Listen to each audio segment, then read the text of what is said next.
हेर्नुस् त कस्तो फ्रेस नाकीमा आफ्नै बारीको हो। अब चाहिँ म यसलाई मजाले पकाउँछु हो। पहिला चाहिँ यसलाई अलिकति उसिनेर फ्याँक्नुपर्छ, त्यसको बाद चाहिँ पकाउनुपर्छ। हेर्दै गर्नुहोस् होला। अहिले भने चाहिँ मेरो नाकीमा उम्लिनै लागेको छ हो।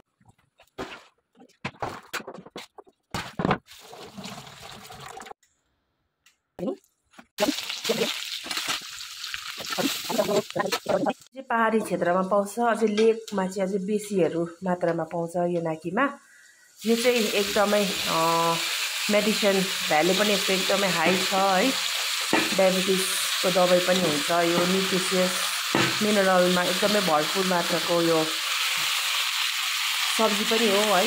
त्यसमा चाहिँ अलिकति तितो हुन्छ र पनि खानेलाई चाहिँ मनपर्छ। त्यो कारणले गर्दा चाहिँ उसिनेर यसलाई एकपल्ट खाइदियो भने चाहिँ यसको तितोपन चाहिँ अलिक हराउँछ, तर एकदम मिठो हुन्छ यो है। दबाई मेडिसिन भ्यालु एकदमै यसमा हाई हुन्छ।